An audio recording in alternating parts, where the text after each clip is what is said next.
మనకు చదువుకునే వ్యక్తి, సంబంధాలు ఉండే వ్యక్తి ప్రసాదరావు, దగ్గుమల్లి ప్రసాదరావు ఉన్నాడు. అటువంటి వాళ్ళకి అవకాశం కల్పిస్తే రేపు భవిష్యత్తులో మనకు కూడా ఉపయోగపడుతుంది అనేది కూడా దయచేసి మీరు ఆలోచించుకోమని చెప్పి సందర్భంగా కోరుకుంటున్నా. ఇంకొక అంశం, ఎందుకంటే ఇక్కడ మనకు మగ్గాలకు సంబంధించి ఉన్నాయి. ఏవైతే మనకు ఉండేటువంటి మగ్గాలు గతంలో చాలా బాగుండేది ఆ ఇండస్ట్రీ. అందుకే ఎక్కువ మంది మన ప్రాంతం నుంచి కాకపోయినా బయట చిత్తూరు నుంచినో, రకరకాలుగా తమిళనాడు నుంచినో చాలా మంది వచ్చి ఇక్కడ దాన్ని పెట్టారు. ఆ రోజు ఎంతో మంది, దాదాపు ఒక్కొక్క యూనిట్ లో ఒక 50 మందికి 100 మందికి ఆ రోజు ఎంప్లాయ్మెంట్ చేసేటువంటి పరిస్థితి ఉండేది. ఈరోజు పూర్తిగా అవన్నీ కూడా మూలపడిపోయినాయి. దానికి సంబంధించి టెక్నికల్ గా ఏం చేయాలా, రేపు పొద్దున ఆ ఇండస్ట్రీ మూతపడిపోతే వాళ్ళు రివైవ్ చేసుకోవడానికి ఏం అవకాశాలు ఉన్నాయి, ఏ రకంగా దాన్ని కన్వర్ట్ చేసుకునేటువంటి అవకాశాలు ఉన్నాయి. ఎందుకంటే ఈ ఇండస్ట్రీస్ లో మీరు ఎప్పటికప్పుడు అప్డేట్ కావాలి. అప్డేట్ కాకపోతే ఖచ్చితంగా నష్టపోతాం. ఆ అప్డేట్ అయ్యే దాంట్లో మీకు టెక్నికల్ సపోర్ట్ ఏం చేయాలా, ఫినాన్షియల్ సపోర్ట్ ఏం చేయాలా, ఏ రకంగా చేస్తే ఆ ఇండస్ట్రీని మళ్ళీ మనం రివైవ్ చేసుకొని ముందుకు నడిపించగలమనేది కూడా మీరందరూ కూడా కూర్చొని ఆలోచిస్తే రేపు మళ్ళా ప్రభుత్వం వచ్చిన తర్వాత నా తరఫున, ప్రభుత్వం తరఫున ఏం చేయాలన్నా కూడా నేను చేసి అవి రివైవ్ చేసేదానికి నా వంతు నేను ప్రయత్నం చేస్తానని చెప్పి ఈ సందర్భంగా మీ అందరి దృష్టికి తెస్తా ఉన్నా.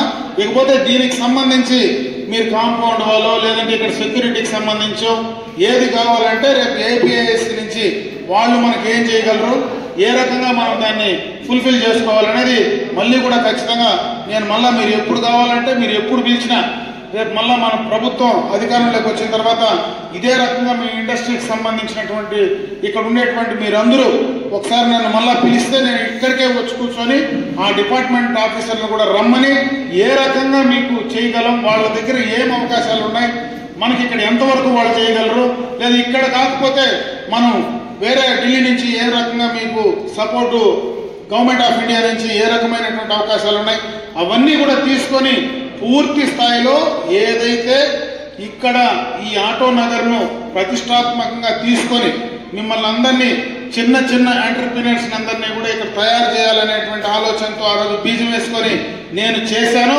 నేను తయారు చేసి నా మనసులో ఏదైతే ఉందో నేను తయారు చేసినటువంటి కార్యక్రమం ఈ ఆటో నగర్. కాబట్టి దీనికి మీకు ఇబ్బంది రాకుండా భవిష్యత్తులో మీరు ఇంకా బాగా దీన్ని ఎదగడానికి, ఎదిగించుకోవడానికి ఏ రకంగా నేను ఉపయోగపడతానో అవన్నీ కూడా 100% నేను చేసిస్తానని చెప్పి మీ అందరికీ కూడా ఈ ఆటో నగర్కి సంబంధించిన ప్రతి ఒక్కరికి కూడా నేను తెలియజేసుకుంటున్నా. అదే కాకుండా ఈరోజు ఈ ఆటో నగర్లో ఉండేవాళ్ళు అందరికీ ఇచ్చాం. ఆ రోజు ఏదో తెలుగుదేశం పార్టీలో మా పార్టీలో ఉండేవాళ్ళకు, నా పార్టీ వెనకంటి ఉండేవాళ్ళకి ఎవరికి ఇలా ఆ రోజు చాలా మంది అలాట్మెంట్ లో ఆ రోజు వైఎస్ఆర్ కాంగ్రెస్ పార్టీకి సంబంధించి అభిమానులు కూడా దీంట్లో చాలా మందికి ఆ రోజు ఇచ్చాం. మనం ఎవరిని కాదనలా, ఎవరికి ఇవ్వలే. నేను వాళ్ళ రాజకీయాల గురించి మాట్లాడట్లే, వాళ్ళు కూడా ఆలోచించుకోమంటున్నా. ఆ రోజు నేను చేసిన దానికి నాకు అవకాశం కల్పించమంటా ఉండా.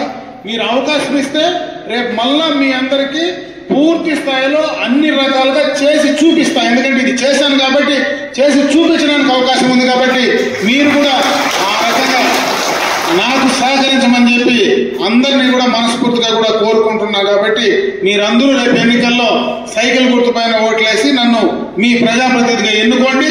రేపు 5 సంవత్సరాలు మీరు చేయాల్సింది నాకు ఈ ఒక 4-5 రోజులే. ఈ 4-5 రోజులు నా కోసం మీ ఎంటర్ప్రీనర్స్ అందరూ, మీ కుటుంబాలు, మీ దగ్గర పనిచేసే వాళ్ళందరితో కూడా పని చేయించండి.